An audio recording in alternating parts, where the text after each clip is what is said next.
Mi nombre es Gabriela González Jauregui y a continuación les hablaré sobre la suspensión de los derechos fundamentales y su fundamento se encuentra en el artículo 29 constitucional, que contempla los casos de invasión, perturbación grave de la paz pública o cualquier circunstancia que pueda poner a la sociedad en grave peligro o un conflicto.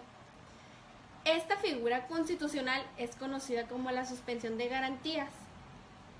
Es especial porque es una figura que siempre ha estado en nuestra Constitución, pero que no siempre ha sido activada. La última vez que esta figura fue utilizada formalmente fue durante la Segunda Guerra Mundial, cuando estaba el presidente Manuel Ávila Camacho, que tuvo que adoptar esta medida. Bueno, en México el ordenamiento constitucional se encuentra en el establecimiento del Estado como el principal sistema de organización social. Al organizar al Estado, el derecho otorga al gobierno la rectoría básica de una conducta social mediante la obligatoriedad de la observancia y la aplicación de las normas jurídicas.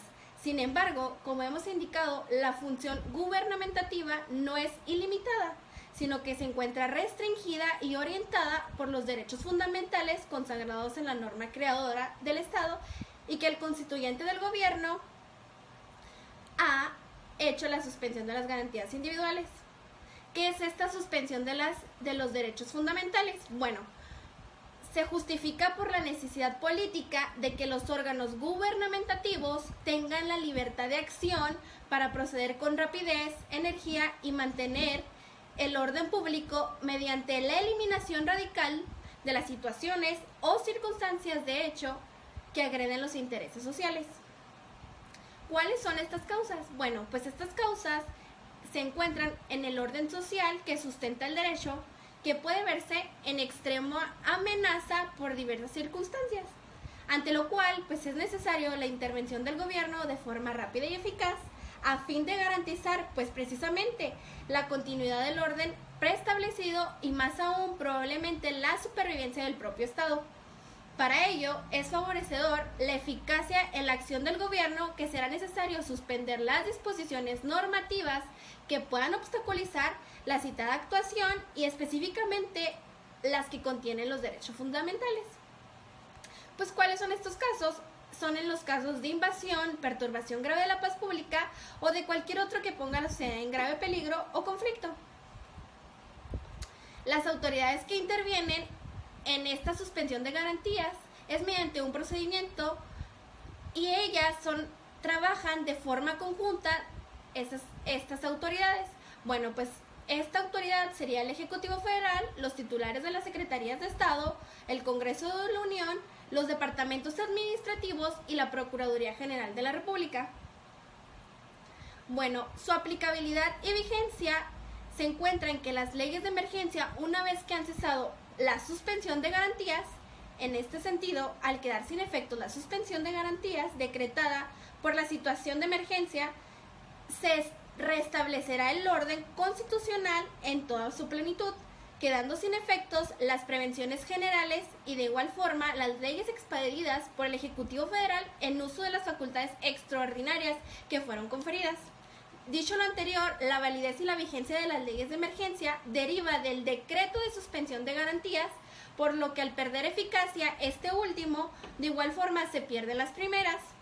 Bueno, las prevenciones generales es que el Estado mexicano pues ha suscrito y ratificado compromisos internacionales como el Pacto Internacional de Derechos Civiles y Políticos y la Convención Americana sobre los Derechos Humanos, a las que requieren una mención especial por contener disposiciones relacionadas con este tema.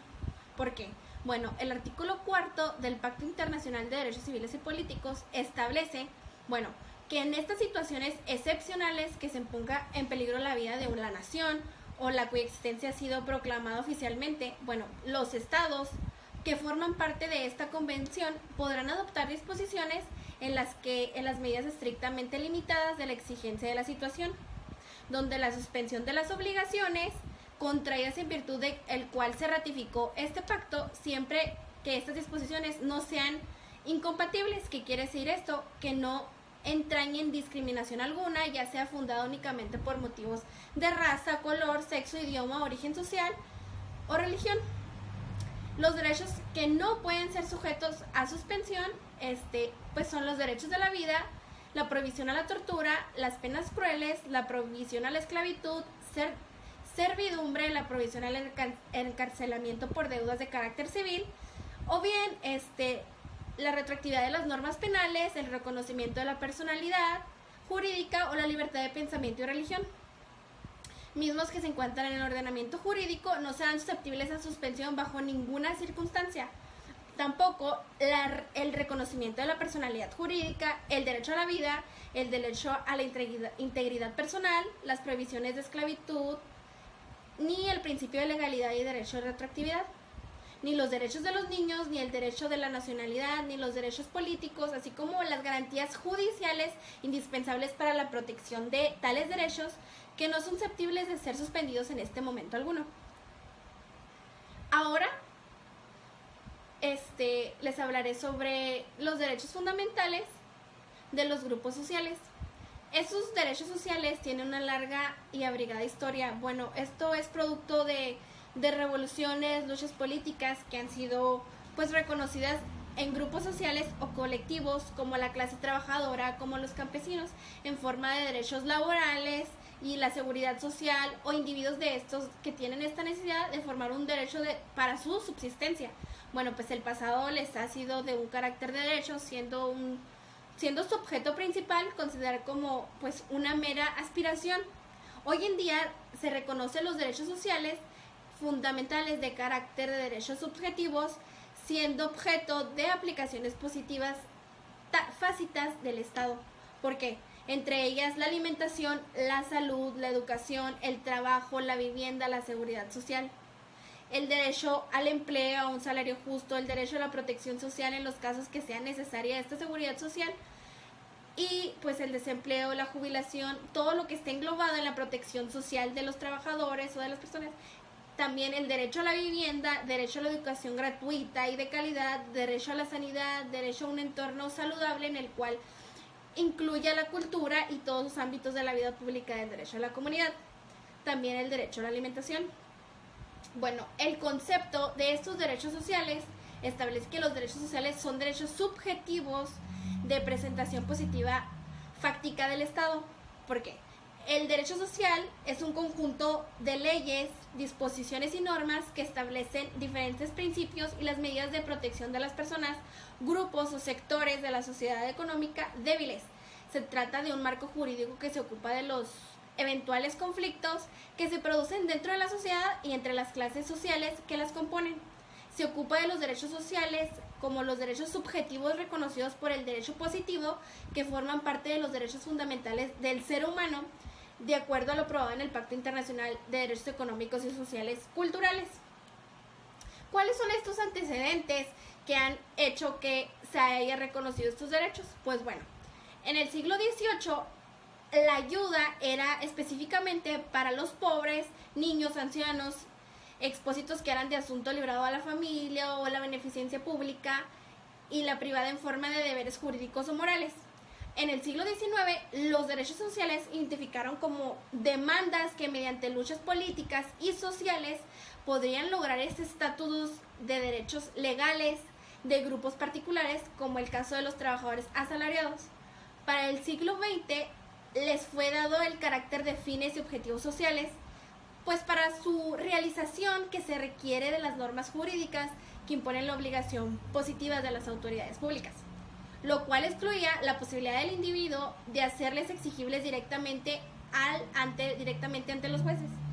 En la actualidad, los derechos sociales son entendidos como verdaderos derechos humanos y fundamentales a nivel internacional, y es diversas constituciones nacionales que los incluyen. Bueno, pues ahora les hablaré cuáles son estos derechos de los campesinos. Primero entenderemos qué es el campesino. Bueno, pues un campesino es toda persona que se deslinde, se dedique o pretenda dedicarse, ya sea de una manera individual o asociada con otros grupos o comunidad, de la cual realice la producción agrícola en pequeña escala o para subsistir comercial, o para ellos recurra de gran medida, aunque no es necesario en exclusividad la mano de obra de los miembros de su familia o de su hogar, otras formas no notorias de organización del trabajo y que tengan un vínculo especial de dependencia del apego de la tierra. Estos campesinos son personas que trabajan en las zonas rurales, que tienen derecho a disfrutar plenamente de todos sus derechos humanos y las libertades fundamentales que se reconocen en la Carta de la Constitución de las Naciones Unidas. La Declaración de los Derechos Universales establece que, además de todos los instrumentos internacionales de los derechos humanos, sin ningún tipo de discriminación al ejercicio, ni sus derechos por motivos de origen, nacionalidad, raza, color, linaje, sexo, idioma, cultura, estado civil, discapacidad, edad, su opinión política o de otra índole, su religión, su nacimiento o situación económica o social o cualquier otro tipo. Acceder a las condiciones de igualdad, más alto nivel, a la salud física, mental en particular. En estos centros recibir atención sanitaria, información y consejos de servicios de planificación familiar adecuados también son otros derechos de los campesinos. Servicios financieros y a los créditos para sus préstamos agrícolas de comercialización y las tecnologías pues que son apropiadas para que esto avance. Acceder a los recursos naturales presentes en su comunidad que sean necesarios pues para gozar las condiciones de vida adecuadas. Ahora, los derechos del consumidor es derecho a la información.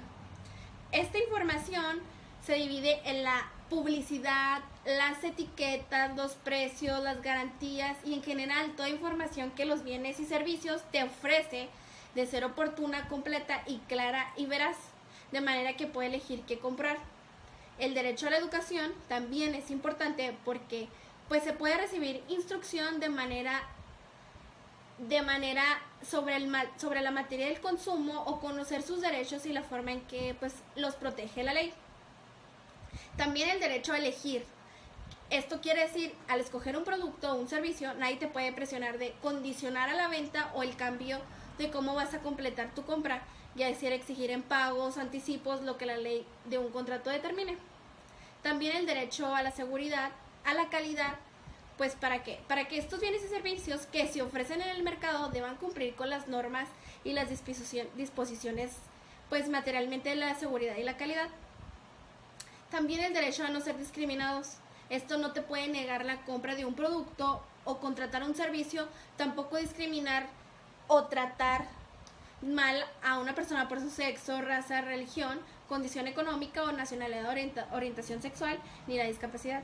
También es muy importante destacar que el derecho a la competencia, si un proveedor te vende un producto de mala calidad que no cumple con las normas que tiene el derecho, pues esto se puede devolver tu dinero en los casos de una bonificación menor, ya sea se establece una tasa. Mi nombre es Gabriela González Jauregui y a continuación les hablaré sobre la suspensión de los derechos fundamentales y su fundamento se encuentra en el artículo 29 constitucional, que contempla los casos de invasión, perturbación grave de la paz pública o cualquier circunstancia que pueda poner a la sociedad en grave peligro o un conflicto. Esta figura constitucional es conocida como la suspensión de garantías. Es especial porque es una figura que siempre ha estado en nuestra Constitución, pero que no siempre ha sido activada. La última vez que esta figura fue utilizada formalmente fue durante la Segunda Guerra Mundial, cuando estaba el presidente Manuel Ávila Camacho, que tuvo que adoptar esta medida. Bueno, en México el ordenamiento constitucional se encuentra en el establecimiento del Estado como el principal sistema de organización social. Al organizar al Estado, el derecho otorga al gobierno la rectoría básica de una conducta social mediante la obligatoriedad de la observancia y la aplicación de las normas jurídicas. Sin embargo, como hemos indicado, la función gubernamentativa no es ilimitada, sino que se encuentra restringida y orientada por los derechos fundamentales consagrados en la norma creadora del Estado y que el constituyente del gobierno ha hecho la suspensión de las garantías individuales. ¿Qué es esta suspensión de los derechos fundamentales? Bueno, se justifica por la necesidad política de que los órganos gubernamentativos tengan la libertad de acción para proceder con rapidez, energía y mantener el orden público mediante la eliminación radical de las situaciones o circunstancias de hecho que agreden los intereses sociales. ¿Cuáles son estas causas? Bueno, pues estas causas se encuentran en el orden social que sustenta el derecho, que puede verse en extrema amenaza por diversas circunstancias, ante lo cual pues es necesario la intervención del gobierno de forma rápida y eficaz a fin de garantizar pues precisamente la continuidad del orden preestablecido y más aún probablemente la supervivencia del propio Estado. Para ello es favorecedor la eficacia en la acción del gobierno, que será necesario suspender las disposiciones normativas que puedan obstaculizar la citada actuación y específicamente las que contienen los derechos fundamentales. Pues, ¿cuáles son estos casos? Son en los casos de invasión, perturbación grave de la paz pública o de cualquier otro que ponga a la sociedad en grave peligro o conflicto. Las autoridades que intervienen en esta suspensión de garantías es mediante un procedimiento y ellas trabajan de forma conjunta estas autoridades. Bueno, pues esta autoridad sería el Ejecutivo Federal, los titulares de las Secretarías de Estado, el Congreso de la Unión, los departamentos administrativos y la Procuraduría General de la República. Bueno, su aplicabilidad y vigencia se encuentra en que las leyes de emergencia, una vez que han cesado la suspensión de garantías, en este sentido, al quedar sin efecto la suspensión de garantías decretada por la situación de emergencia, se restablecerá el orden constitucional en toda su plenitud, quedando sin efectos las prevenciones generales y de igual forma las leyes expedidas por el Ejecutivo Federal en uso de las facultades extraordinarias que fueron conferidas. Dicho lo anterior, la validez y la vigencia de las leyes de emergencia deriva del decreto de suspensión de garantías, por lo que al perder eficacia este último, de igual forma se pierden las primeras. Bueno, las facultades extraordinarias es el otorgamiento de esta facultad extraordinaria a favor del Ejecutivo Federal, por lo que la solicitud no solo será referente a la suspensión, sino también tendrá la concesión de las indicadas facultades. Ahora bien, en la medida en que dicho otorgamiento de facultades extraordinarias se refiere a la autorización para suspender las garantías ni la posibilidad de actuar administrativamente, pues esta facultad ya tiene el Ejecutivo. Se entiende que dicho otorgamiento de facultades se refiere en específico a la posibilidad de legislar. Bien, las leyes emitidas por el presidente de la República en esas circunstancias son denominadas las leyes de emergencia. Por otra parte, un análisis que se requiere es respecto al otorgamiento de facultades extraordinarias, que es lo relativo a las autorizaciones que se otorga al Ejecutivo, por lo que el Congreso de la Unión permite la creación de las leyes que, además de ser un caso omiso de los derechos fundamentales suspendidos, vayan en forma directa contra algún principio o precepto constitucional que no constituya propiamente una garantía individual. Bueno, los decretos de emergencia, un ejemplo de ellos puede ser una epidemia grave que en el país esté sucediendo. En este caso, el presidente tiene el derecho de imponer mediante un decreto las medidas necesarias para hacer frente a la enfermedad. Es importante saber que a pesar de que el Poder Ejecutivo cuenta con estas facultades extraordinarias para legislar en caso de emergencia, después de estas medidas deben ser revisadas por el mismo Congreso de la Unión. Bueno, las prevenciones generales es que el Estado mexicano pues ha suscrito y ratificado compromisos internacionales como el Pacto Internacional de Derechos Civiles y Políticos y la Convención Americana sobre los Derechos Humanos, a las que requieren una mención especial por contener disposiciones relacionadas con este tema. ¿Por qué? Bueno, el artículo 4 del Pacto Internacional de Derechos Civiles y Políticos establece, que en estas situaciones excepcionales que se ponga en peligro la vida de la nación o la cuya existencia ha sido proclamada oficialmente, los estados que forman parte de esta convención podrán adoptar disposiciones en las medidas estrictamente limitadas de la exigencia de la situación, donde la suspensión de las obligaciones contraídas en virtud del cual se ratificó este pacto, siempre que estas disposiciones no sean incompatibles. ¿Qué quiere decir esto? Que no entrañen discriminación alguna, ya sea fundada únicamente por motivos de raza, color, sexo, idioma, origen social o religión. Los derechos que no pueden ser sujetos a suspensión, pues son los derechos de la vida, la prohibición a la tortura, las penas crueles, la prohibición a la esclavitud, servidumbre, la prohibición al encarcelamiento por deudas de carácter civil, o bien la retroactividad de las normas penales, el reconocimiento de la personalidad jurídica o la libertad de pensamiento y religión, mismos que se encuentran en el ordenamiento jurídico, no serán susceptibles a suspensión bajo ninguna circunstancia. Tampoco el reconocimiento de la personalidad jurídica, el derecho a la vida, el derecho a la integridad personal, las prohibiciones de esclavitud, ni el principio de legalidad y derecho de retroactividad, ni los derechos de los niños, ni el derecho de la nacionalidad, ni los derechos políticos, así como las garantías judiciales indispensables para la protección de tales derechos que no son susceptibles de ser suspendidos en este momento alguno. Ahora les hablaré sobre los derechos fundamentales de los grupos sociales.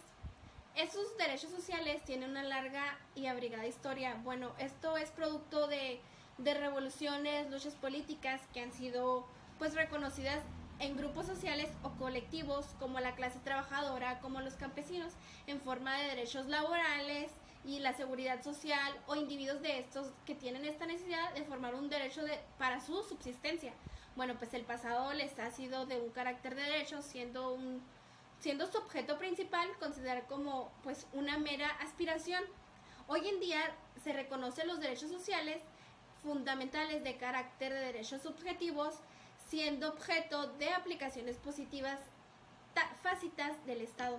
¿Por qué? Entre ellas la alimentación, la salud, la educación, el trabajo, la vivienda, la seguridad social, el derecho al empleo, a un salario justo, el derecho a la protección social en los casos que sea necesaria esta seguridad social, y pues el desempleo, la jubilación, todo lo que esté englobado en la protección social de los trabajadores o de las personas.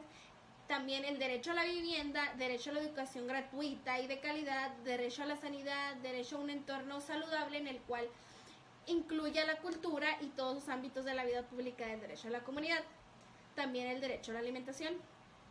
Bueno, el concepto de estos derechos sociales establece que los derechos sociales son derechos subjetivos de presentación positiva fáctica del Estado. ¿Por qué? El derecho social es un conjunto de leyes, disposiciones y normas que establecen diferentes principios y las medidas de protección de las personas, grupos o sectores de la sociedad económica débiles. Se trata de un marco jurídico que se ocupa de los eventuales conflictos que se producen dentro de la sociedad y entre las clases sociales que las componen. Se ocupa de los derechos sociales como los derechos subjetivos reconocidos por el derecho positivo, que forman parte de los derechos fundamentales del ser humano, de acuerdo a lo aprobado en el Pacto Internacional de Derechos Económicos y Sociales Culturales.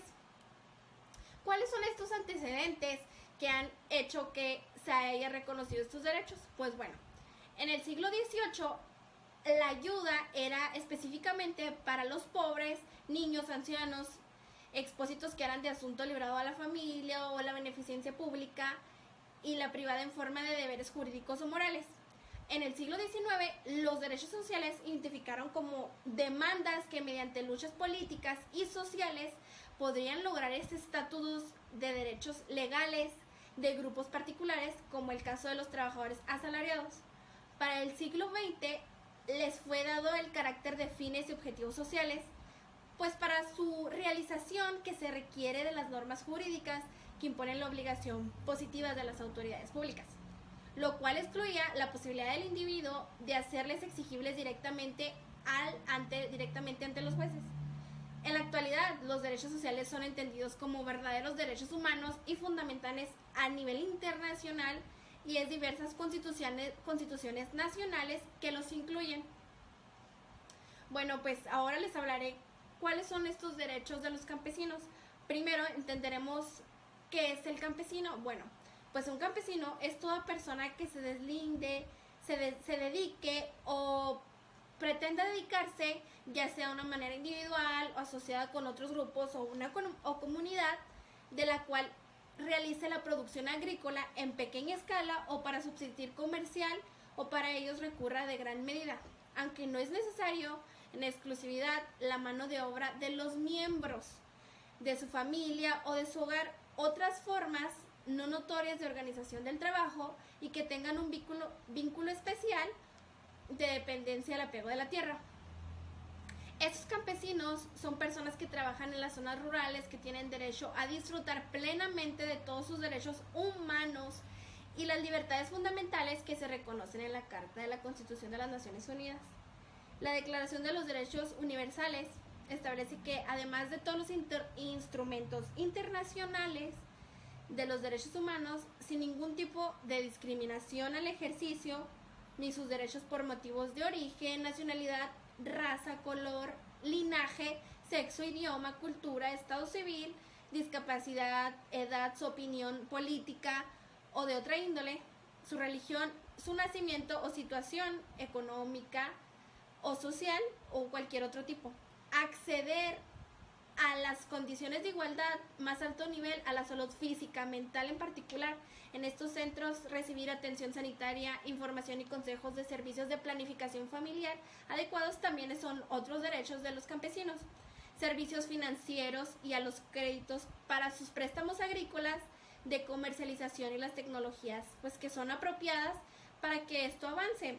Acceder a los recursos naturales presentes en su comunidad que sean necesarios pues para gozar las condiciones de vida adecuadas. Ahora, los derechos del consumidor es derecho a la información. Esta información se divide en la publicidad, las etiquetas, los precios, las garantías y en general toda información que los bienes y servicios te ofrece de ser oportuna, completa y clara y veraz, de manera que puede elegir qué comprar. El derecho a la educación también es importante porque pues se puede recibir instrucción de manera sobre la materia del consumo o conocer sus derechos y la forma en que pues los protege la ley. También el derecho a elegir. Esto quiere decir, al escoger un producto o un servicio, nadie te puede presionar de condicionar a la venta o el cambio de cómo vas a completar tu compra, ya decir exigir en pagos, anticipos, lo que la ley de un contrato determine.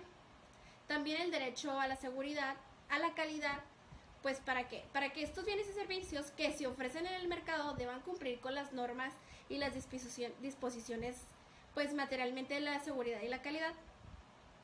También el derecho a no ser discriminados.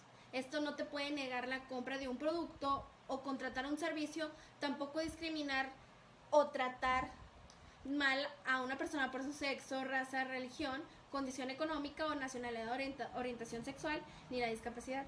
También es muy importante destacar que el derecho a la competencia, si un proveedor te vende un producto de mala calidad que no cumple con las normas que tiene el derecho, pues esto se puede devolver tu dinero en los casos de una bonificación menor, ya sea se establece una tasa.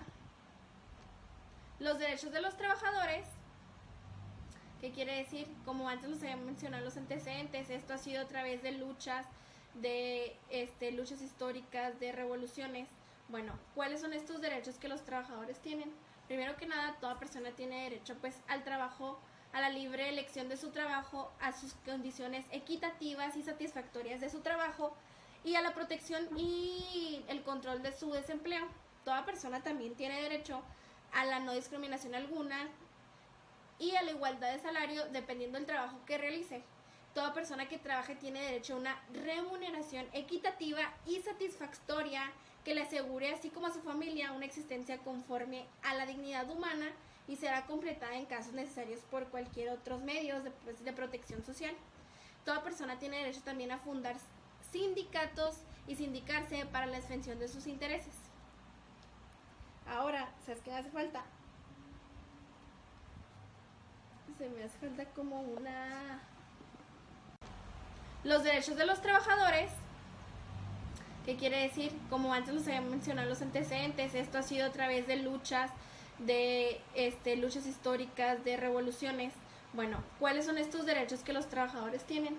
Primero que nada, toda persona tiene derecho pues al trabajo, a la libre elección de su trabajo, a sus condiciones equitativas y satisfactorias de su trabajo y a la protección y el control de su desempleo. Toda persona también tiene derecho a la no discriminación alguna y a la igualdad de salario dependiendo del trabajo que realice. Toda persona que trabaje tiene derecho a una remuneración equitativa y satisfactoria que le asegure, así como a su familia, una existencia conforme a la dignidad humana y será completada en casos necesarios por cualquier otros medios de protección social. Toda persona tiene derecho también a fundar sindicatos y sindicarse para la defensa de sus intereses.